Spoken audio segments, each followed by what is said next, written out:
आयत 22।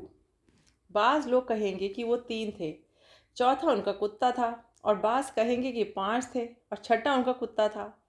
बेतहकीक बात कर रहे हैं, और बाज़ कहेंगे वो 7 थे और 8वां उनका कुत्ता था। आप कह दें कि मेरा रब उनकी गिनती खूब जानता है। उनके शुमार को बहुत कम लोग जानते हैं। बस उनके बारे में सिवाय सरसरी बहस के ज़्यादा बहस ना किया करें, और आप उनके बारे में उनमें से किसी से सवाल ना किया करें। अब ये जो असहाबुल कहफ थे, जो नौजवान थे, इनके मुआशरे का तनाज़ा एक और मामले में भी था। अब वो इन बहस में पड़ गए। अनकरीब कि वो कहेंगे कि वो 3 थे, चौथा उनका कुत्ता था, या वो 5 थे और छठा उनका कुत्ता था। कुछ लोग कहेंगे कि 7 थे और 8वां उनका कुत्ता था। अल्लाह इसमें कहते हैं रजमम बिल गैब।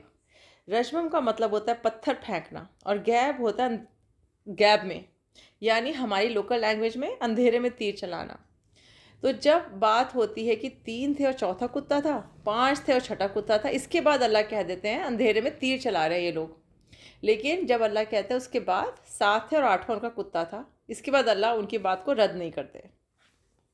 क्या इससे कोई फ़र्क पड़ता है कि कितने थे? क्या अल्लाह सुब्हानहू व तआला ने कोई कंपटीशन रखा है गेस करने का, और इसलिए इतनी बड़ी निशानी दिखाई थी? इतनी बड़ी आयत, इतना बड़ा सबक, और हम बेकार की बहस में पड़े हुए हैं, ऐसी बहस जिसका कोई फ़ायदा नहीं है। अल्लाह सुब्हानहू व तआला कहते हैं कि कह दो कि मेरा रब भी ज़्यादा जानता है उनकी गिनती को।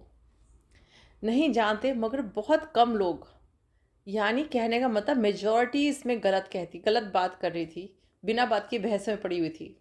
अल्लाह फरमाते हैं कि ना तुम पूछो या सवाल करो अहले किताब से। किसके बारे में? असहाबुल कहफ के बारे में। हमें याद है कि कुरैश गए थे पूछने के लिए, और अहले किताब ने ये क्वेश्चन पुट अप किया था। तो अल्लाह यहाँ से उनको कहते हैं उनसे ज़्यादा पूछने की ज़रूरत नहीं है, इस चैप्टर को क्लोज़ कर दो। यहाँ से यह भी पता चलता है कि हर किसी से फतवा लेने ना बैठ जाएं, या बहस करने ना बैठ जाएं, इररिलेवेंट क्वेश्चंस ना पूछें। ना तुम झगड़ा करो इस बात पर, मगर जिस बात की एक वाज़ेह दलील हो। अब इसमें भी इस दौर की चाबी है, और ये क्या चाबी है? दज्जाल का जो दौर है वो एक्सट्रीम मिस इन्फॉर्मेशन का दौर होगा। इतनी इन्फॉर्मेशन एक्सप्लोजन होगी कि इंसान कंफ्यूज हो जाएगा और असल इन्फॉर्मेशन से दूर हो जाएगा। For example, Facebook, WhatsApp, social media, Twitter, कितनी ज़्यादा इन्फॉर्मेशन फैले कि एक आम मुसलमान को ये समझना ही मुश्किल होता है। कोई कुछ कह रहा है तो कोई दूसरा उसकी उलट बात कर रहा है। ये सिर्फ अनप्रोडक्टिव चीज़ें हैं और टाइम वेस्ट करने वाली चीज़ें हैं। असहाबुल कैफ के वाक़ये में असल बात पर फोकस करने को अल्लाह कहते हैं फिजूल की बातों में टाइम वेस्ट ना करो, जिसका आखिरत से कोई लेना देना नहीं है।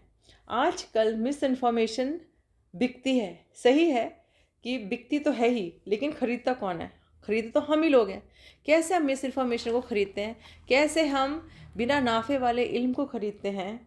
आप खुद ही सोचिए, हीरो हीरोइन क्या कपड़े पहन रहे हैं, कहाँ जा रहे हैं, कब जा रहे हैं, आ रहे हैं, किस कार में जा रहे हैं, उनकी क्या ज़िंदगियां हैं। हम टिकटॉक देते हैं, लाइक्स में लगे रहते हैं, सेल्फीज़ खिंचवाते रहते हैं, सास बहू के सीरियल देखते हैं, जो कि हमारा पूरा अकीदा हिला के रख देते हैं और हमारा पूरा टाइम वेस्ट कर देते हैं। ये सब बातें क्या नफ़ा देने वाला इल्म देती हैं हमें? यही सब करते करते एक दिन हमें मौत आ जाएगी, और मौत के पता चलेगा कि भाई हम तो गलत इन्फॉर्मेशन के भरोसे बैठे रह गए। इसलिए हमें ये दुआ करनी चाहिए, अल्लाहुम्मा इन्नी अस्अलुका इल्मन नाफ़िअन व रिज़्क़न तय्यिबन व अमलन मुतक़ब्बला। अस्सलामु अलैकुम व रहमतुल्लाहि व बरकातुहू।